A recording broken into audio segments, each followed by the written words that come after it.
if you have to think about picking one thing that changes your life as you get older, it is about your ability to move. So even outside the realm of exercise, can I touch my toes? Can I squat down? Can I reach? Can I bend? Can I twist? There's a lot of research that suggests as you do get older, more than anything else, your ability to move is going to be what changes the quality of your life. And people as they get older, that is the first thing they'll say. How easy is it for me to participate in the things I just want to do to get through my day? But I'd also like to suggest that we always talk about the importance of mobility and motion and continuing to move through the lens of getting older. And I think it's interesting to note that that is changing, that younger people are actually bringing that up as a very important part of why they start exercising. So I do a lot of work with Nautilus, who has great insights against the consumer market as it relates to equipment, but I also do a lot of work with Nike, who studies the consumer obsessively. And when you speak to the women's training category at Nike, what they will tell you is that 10 years ago, when they talked to that young consumer, the 19-year-old girl who was either leaving sport or leaving college or high school, and then moving on into life. And so she was picking up exercise as her way of training because now she could no longer just do sport or have it be a part of her day.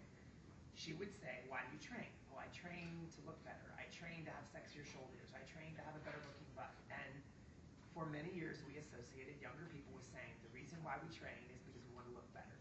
And interestingly now, when they do those same consumer studies, those young women all say, I want to look better, I want to have sexier shoulders, I want to have all that. And by the way, I want to be more mobile for my kids. I want to be in better shape as I get older.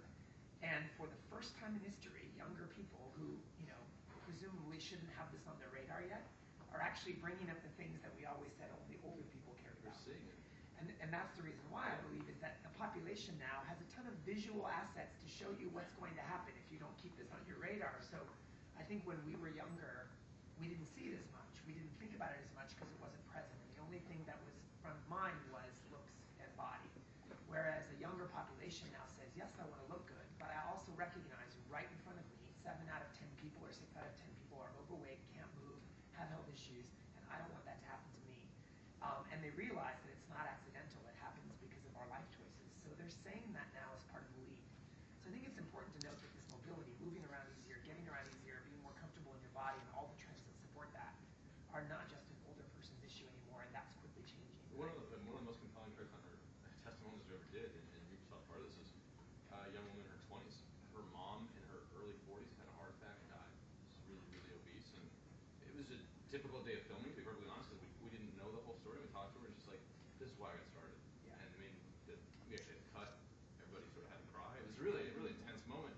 And she's in her 20s. She lost like 100-something pounds. And it doesn't need to be 50 years old to, Can I ask a question? Do you think, Jay, this is a way because we're going as a society, we're more sedentary, so these problems, not only are they more concerned with it as they get older and they're still young, but they're actually experiencing more back pain. Even at a younger age, younger people are saying, oh, my back, because the lifestyle is now very sedentary.